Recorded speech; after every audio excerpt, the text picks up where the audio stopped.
All right.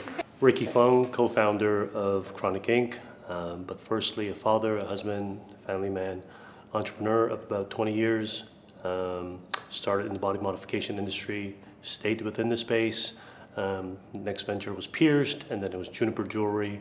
So it was like tattoos, piercings, and then wholesale body jewelry. And then a tattoo app called Books Open. And now my latest venture is Actual Body, which is a clinic that focuses on regeneration. And we're hoping to reactivate your body's potential to help you heal, glow, and grow. So that's sort of my last 20 years. Nice. I feel like you have good PR training. Like you were able to just say that. I've done a few of these, so like. Okay, that was the warm up, and he's good. Yeah. Okay. Okay, so I'm going to start with the first question. So growing up, did you always know that you wanted to be a founder or an entrepreneur? I don't know specifically. I knew what a founder or an entrepreneur really meant until I came to Canada, I think, where these dreams and ideas are more prevalent. But I think I was always very interested in business. So I would be in a restaurant with my mom, I think at like 10, 11 years old, and I would be looking at the menu and I would be like just randomly calculating average checkout price. And I would like count the number of chairs, and then I would like do the math, and I'd be like, how much do I need to make a month to pay for the 3 people that I've counted? And so like I was always interested in like business models and margins at a very young age. So I think, and then that ambition turned into a disdain for university education, because obviously education, entrepreneurship kind of like works opposing to each other sometimes, because education is so step by step, and a lot of steps you feel could be unnecessary and like you don't understand why you're taking these steps, whereas entrepreneurship is like the fastest way to your goal every day. So I think I kind of had like an inkling that I would be in business for sure. It's cool that you were like creative and also interested in like the math side, like you're talking about calculating. Yeah, so I would say that's probably one of the things I feel most blessed about, because I think usually you meet people and they're either strictly on the creative side or they're strictly on the business side. And I think the combination of both being very interesting to me allows me, one, to obviously scale the business with creativity, which is important, but also kind of like not to get burned out by only thinking about one side too much. Mm-hmm. So I think that's been helpful. Cool, very cool. Okay, this is a bit more in-depth question.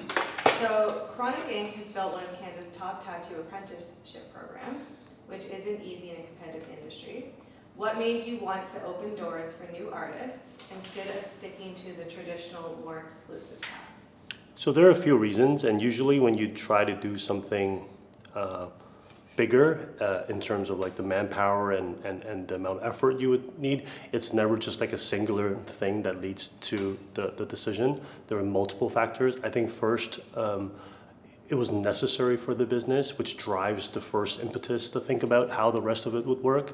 So I realized very early on, if you're trying to hire the best people, there has to be a reason for them to leave where they are to work with you. So from a tattoo artist perspective, if they were really great and they were really booked out already, what is like the real motivation for them to work with a startup?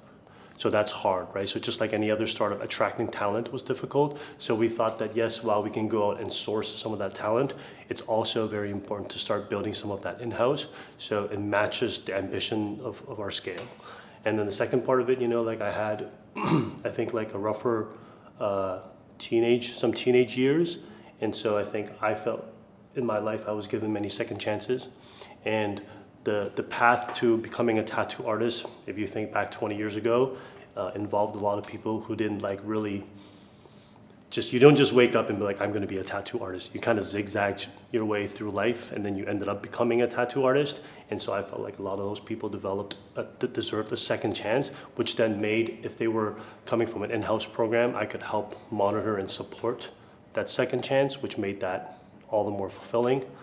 And then finally, I think it's just good business sense, because when you hire someone from the outside, you end up paying them more because obviously they come to you already established. So we were able to have better margins because obviously we hired from within. So we were able to recoup some of our money in the first couple of years.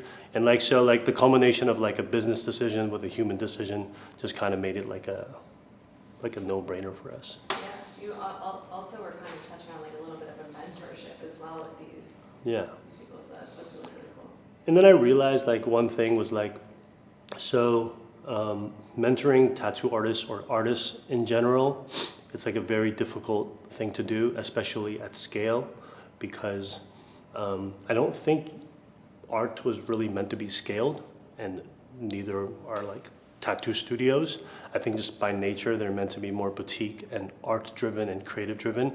And when you put like a lot of processes into things and standardize things, I think inherently, no matter how much you try to cater to each person, you end up taking away some of that from them. So because it was so difficult to do, it made me want to do it even more, because then I knew it would be such a barrier for other people, because no one's going to want to go through that heaven and hell of bringing, you know, a bunch of artists to where they got to go. So It's really cool. yeah, so it became a defense thing for us as well. Yeah. Yeah. Has parenthood changed your definition of success? 1000%. I think not only did it change success for myself, but also change the way I looked at success for my children. And that's actually been more, I guess, monumental for me in the way I think. Prior to having children, and when I envisioned having children, I was always like, oh, I kind of wish my kid would be a badass entrepreneur. You know, they would be better than me. They would be, you know, changing the world with their businesses and their ideas. I think over time, you start to realize that the final destination is really just happiness. And so like, I don't know if I really care for them to do great things by traditional standards. I think I just really want them to be happy, and I would think that would be the ultimate success for them. And if I think that's the ultimate success for them, that has to be a good part of my own success sort of chart, because then otherwise I'd be like a big hypocrite and they would see through that, and that probably wouldn't be good.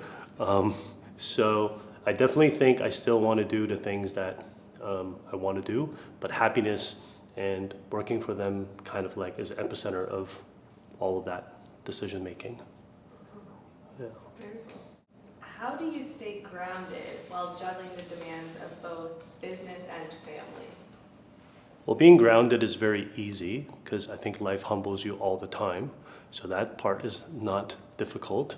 But I think having kids is so challenging that it dwarfs a lot of the challenges in business. Because, you know, like a business is like an infinite game.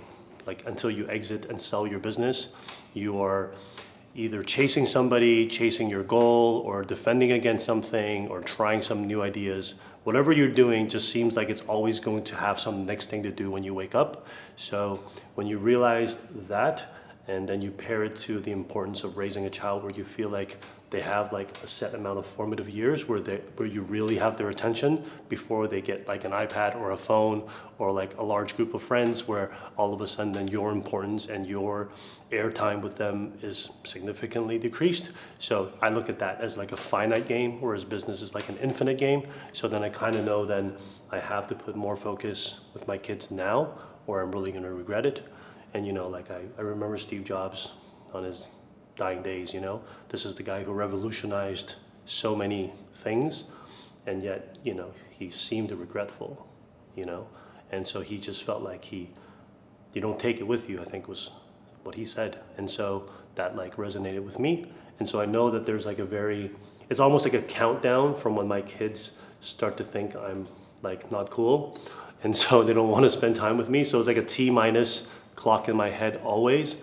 And so when you have that in the back of your head, you kind of really just focus on them more. That's really cool. What's the age that you're assuming they're not going to think you're cool? I think that's been sped up a little bit with like Netflix and stuff. I don't know why I let her watch Squid Games last night. That was a terrible idea. But I feel like they're growing up so much faster than I did, like with the access to just, not only just information, but just access to culture. You know, like when I was in Hong Kong, I think we were very much regional in our interest and the things that were open to us. But now you go on Instagram, TikTok, like all the shows that's available, you just feel there's a much more interconnected international headspace for them, which then expands their minds like at a pace that I think I've never seen before. So I would think that I don't think they think I'm very cool now. So it's like maybe near the end of that term.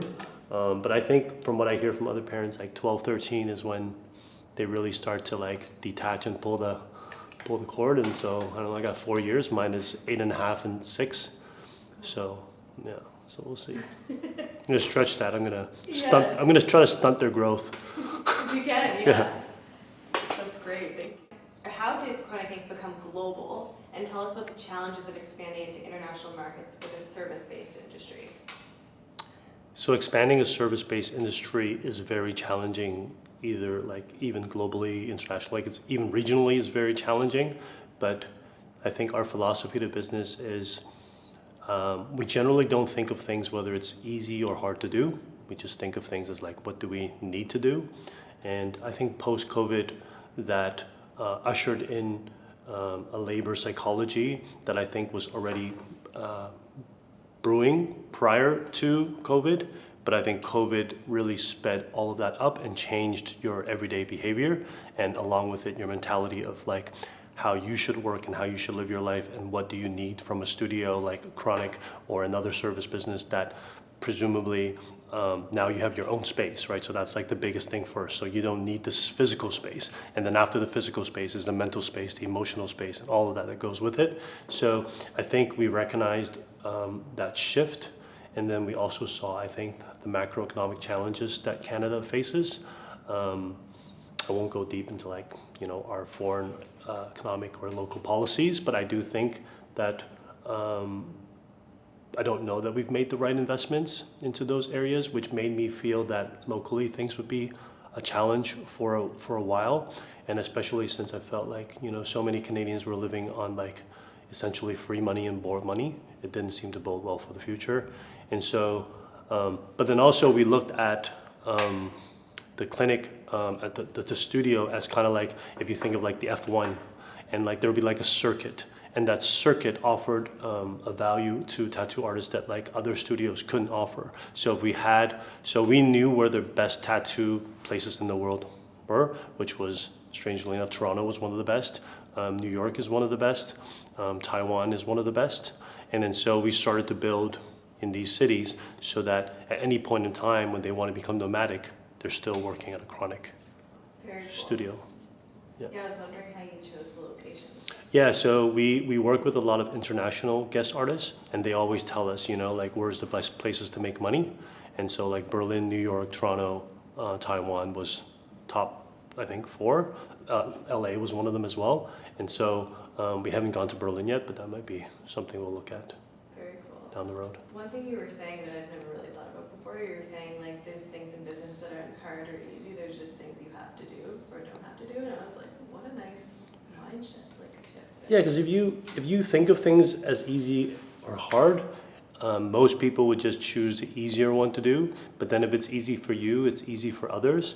And then you might have a psychopath that only chooses hard things to do, and then you never get anything done because everything is so hard. So we just kind of think of things as like necessary to do, and then like which one returns the best value to us, and where do we have that skill set? You know, do we have that skill set readily in-house? Then we can do it right now, you know.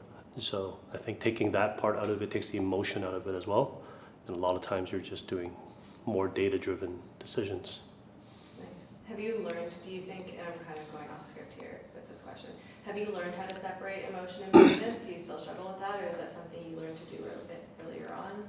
I think it's really weird. I think like I'm very emotional about certain things, but I'm also very unemotional about certain things. I think I'm very emotional about people, about winning, like for people, about being a part of their wins. But then when it's strange, and then when like artists leave the studio all the time, like, you know, there's turnover in the studio, and so many times people are like, are you really sad about that? I'm like, no, I don't know why I'm not. I feel like part of it is just, I know I can't do anything about it. And the other part of it is like, I feel like sometimes it's better for them to leave. And so that also negates any negative emotion from my end. And then maybe it's because this happens so often that I'm numb to it. So maybe like all of these things together make me generally very unemotional about things that I can't control. but then things that are right in front of me, I can get very emotional about, you know, like, for example, we have a guy named Teddy, he was our VJ, and so from like day one, I told him, I said, you know, it'd be a great success story if one day you would get poached by like TSN or like Much Music, because that's where we got the idea from, like Much Music VJs, like Rick the Temp, and like, I don't know, that's, I'm really aging myself, but like that era where Much Music had like people as showing like the BTSs and stuff. And so I told him, I said, it'd be cool if like they poached you, that would be a win. And then, so I get very emotional about that. Now I see him like at Much Music, he's interviewing like The Rock and like he's doing like great things. So that's like really cool for me. But apart from that, I think I'm kind of like, I think they think I'm like a robot. That's good. Yeah. Nice. Thanks for answering that question. I know I just like threw that in. I was just curious. No problem. Sometimes I do that. You've seen tattoos go from being something that's taboo to something that's more accepted. Even families are coming together now, and schools are recognizing tattooing as a real career. Was there a specific moment or story that made you realize that things had kind of shifted in this industry? Yeah, so like I used to get hated on by parents who thought I was like Satan dragging their kids away from otherwise a glorious career and a beautiful life to become a tattoo artist. I know in my early days of recruiting, I had to take parents out for dinners and like, your kid's gonna be fine, this is not what you think, you should come visit the studio, you should look at our apprenticeship program. So that obviously was the harder times to convince someone. Especially, I think Asian parents were really upset at me, and Jewish parents were really upset at me. And then over time, I remember talking to kids and they'd be like, I no longer needed to talk to their parents. It was more like my guidance counselor told me to look at tattooing as a career. And I'm like, oh wow. Like, so your guidance counselor told you to come here. So we did a lot of co-op programs for secondary and like colleges and high schools. And so like, I was like, okay, so this is very legit. You know, and the only thing that was missing was probably like a standardized program in a college, which not having one actually makes more sense than having one, but I can just see the evolution of how things That's really cool. have gone. That's funny about the taking people for dinners. Yeah, like I have like Jewish parents come up and start yelling because obviously it's against their religion to put anything on their body, right? So, and if you have a tattoo, you like presumably you couldn't go to the heaven that they thought you were going to. And so I was the guy that was taking them away from heaven. And so I'm like, holy shit, that's, you know. A lot of pressure.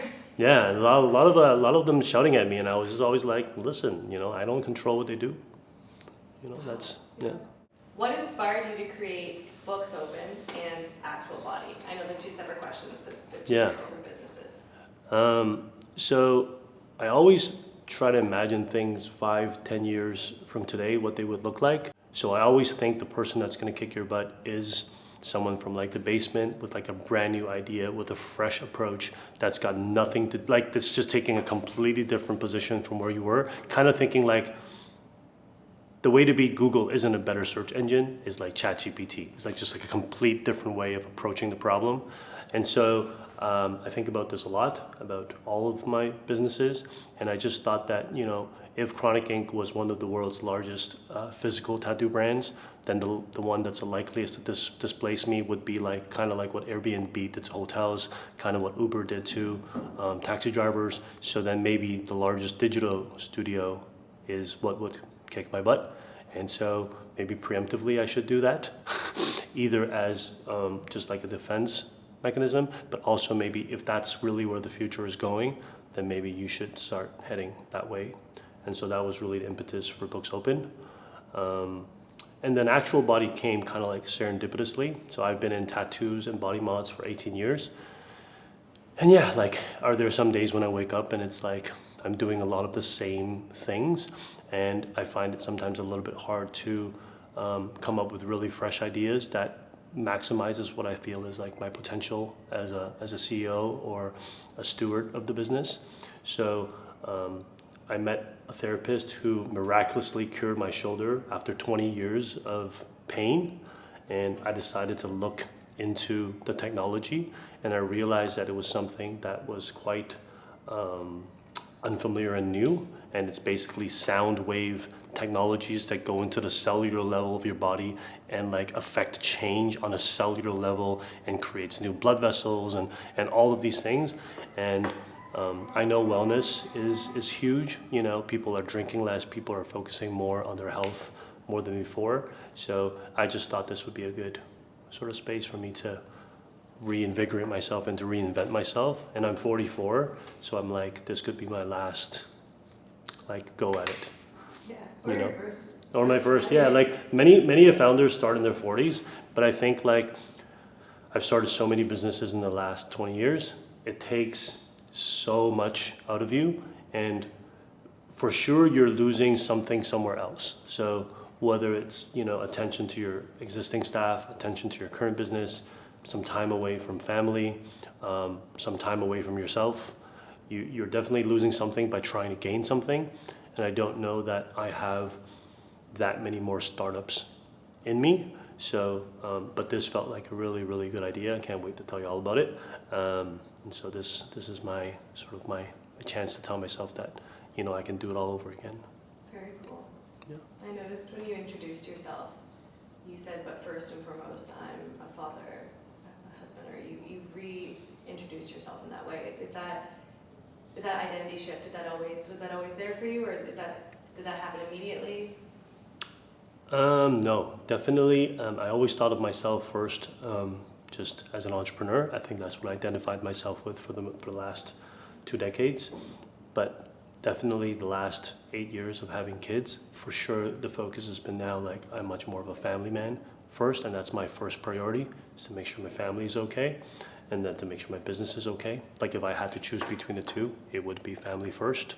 And yeah, I think that's dominates my brain more than anything. When you look back years from now, what kind of legacy do you hope to leave behind? I think it's very layered, you know, on a personal level. Obviously, I like to achieve great things, and I want to be remembered as a great entrepreneur that brought disruptive, effective, you know, good businesses to the world. You know, brand names that ring from the east to the west, you know, that people know from Canada to Australia. You know, like I think one of the proudest things that we have at Chronic is that there are, like, it's not inconceivable that you could be in Korea talking to someone about tattoos and they would know Chronic Inc. And so that obviously is a great satisfaction. But I think that secondary to, ultimately I think if everyone around me, like my family, my friends, my coworkers, even acquaintances, people that I meet serendipitously, and myself, if everyone would be like, this guy gave us, himself, everything that he had to give, and he never shortchanged us, then I think that's, like, I would be okay with that. I hope that isn't the total, you know, story, but I would be okay with that. So I think like social media for me is very like dual purposed. The first is obviously, I think people are very interested in the people who start businesses. They buy from the founder as much as they buy from the business. So there's that. Second thing is I think, you know, I feel very blessed that I've been given so many second and third opportunities. You know, I was kind of a little bit, you know, of a street kid growing up.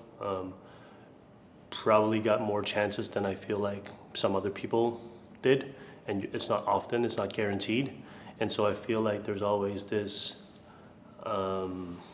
necessity to give back, because I think there are so many people that are in maybe not the most desirable situations, but they don't know that they're not in a desirable situation because they think there's a lack of options for them. And if they see somebody they can relate to, oh, this person reminds me of me, you know, I feel like that could just be that little spark that causes a mind shift to potentially think of their life and their future in a different way. And if I can do that, that would be like a big win. If I even did that for one person, that would be a big win. And yeah, so. Is that something you wish you had, or you had someone kind of do that? Like, is it one or the other, or? So this is like kind of conflicting. So part of me thinks that like building really great character involves serious trauma. And I don't know that you can replace that trauma with education or like passive learning, like just watching someone else. I feel like you kind of have to go through some things and come out on the other side. So I don't regret any parts of my life for those because I feel like I was lucky and I got out of it. But then, in an alternate universe, do I think that maybe I could have, that could have ended sort of like my future in some way? I think that could be the case for many people. So I don't know that you could apply that principle. It really depends on the gravity of the situations that you're in. But yeah, I think like, we joke about this all the time, like how do you become a great father to a son? We're like, look at Superman, look at Batman. You just like, don't be in their lives. And like, that's a great father. You just cause enough trauma and then they become superheroes. But no, I'm kidding. But I think it's important to do the best that you can for yourself and for the world. And then life will be different for every single person, but you're not responsible for that. You're only responsible for like your life and what you do. So as long as you're doing what you can to contribute in a meaningful way, then, and that's all you can do. I've never had someone explain it like that before. Yeah, but like the superhero thing? Well, that, but also just like what creates a good character, just like severe trauma. Like it was the authenticity of you saying that. There's a lot of trauma. Yeah, no, There's a lot of trauma. it was great. I think it's great. Are there any like tips or life advice or like main takeaways you'd want people to have while watching and consuming your content? I think the race is a lot longer than you think. And you think that something is really, really bad and you can't, like this is the end of it. This is the worst. And then there could be worse or there could be a lot better. Even if you think of like some of the worst situations, like even if you're talking about, let's just say you're going to be incarcerated for 3 years, and that's really bad, or 5 years, or 10 years. If you did that at 22 and you came out at 32, how many 32-year-olds right now think they're just beginning? Right? So, and that's like a really extreme situation. And so I think of myself at 44, life expectancy in Canada is 84. The advent of new technologies perhaps pushes us into the 90s. There's also, like really smart people say, there is a future where we don't really perish. We like evolve, right? There's like all these theories about us merging with cyborgs and like, or technologies that really extend life beyond what maybe you even really want. So I think the idea is that whatever is happening, like it's temporary, good or bad. It's temporary, and tomorrow's another challenge where things could be good or bad. And so I just don't think people have to think of themselves as like, this is an absolutely the outcome for me. And it's a very long race. So if you take your time and you try to enjoy the process, I just think it calms you down a little bit more, and it takes that, like, sometimes you feel that anxiousness that like, I gotta be something somewhere tomorrow. And if you take that away, then you become a little bit more focused, calm, and there's like a clarity that potentially can come through that can guide your decisions a little bit better. Nice. Yeah. That was beautiful. Yeah, hopefully it translates. No, that was Yeah. good. Yeah. Do you want to speak a little bit about the new venture? Tell us about what you're working on now. So actual body is very literal, and I don't know if that's a good thing or bad thing, but we're trying to tap into the actual potential of your body. I think over the past few years, I've seen the beauty industry and the wellness industry be dominated a lot by sort of like Botox, fillers, synthetics, surgeries, medications. And I think while those have a place in our lives, I'm not sure those are the best solutions and the most sustained solutions. They seem like quick fixes that you become dependent on. And then there's this psychology of like, how do I get back to that same place with this synthetic thing, which doesn't feel good for me? I kind of liken sort of like what we're doing with the wellness industry to sort of eating more organic food, which is just naturally better for you. And so I think we've scoured the globe for regenerative technologies that cover you from head to toe, that is less synthetic, less invasive, less about medications, less about surgeries, and just reawakening a lot of your body's potential with energy-based technologies that you can kind of grow and heal and look better on your own. And then there's a compounding effect because you're actually affecting things from the inside out and not outside in. And that compounding effect can really extend beauty and health for you in a way that I think hasn't been really thought about before. Very cool. And you said something about your shoulder. Is that like what inspired you? Was there something else that inspired you, or is it a shoulder story? Or It's a really crazy story. I don't know if we should, like, I'll try. You can cut it out if you want. No, but this is really crazy. So the shoulder was the start of the journey. So I had a shoulder injury from high school volleyball, just from like spiking and just not really taking care of it when you're young. I've tried acupuncture, manual therapy, cupping, you name it, I've tried it all. It got so bad that like I couldn't really sleep on the right side. So like even when I go to hotels, I'll pick this side of the bed and then I'll roll over this way. It was so bad that it actually caused like a bald spot on my head because I would only sleep one way and it was rubbing this side so much that like I have less hair here than here, but that's another story. We fixed that actual body. Then I looked into the technology. I'm like, what is this thing that magically fixed my shoulder in 10 minutes? So it's an acoustic wave therapy. And the acoustic wave does a few things. It causes a pretend trauma. So instead of a real trauma, which is what shockwave does with electricity, it just signals to your brain that like, oh, I need to go and fix this part of my body because it's getting injured. But at 44, my body doesn't fix itself quite the way it used to.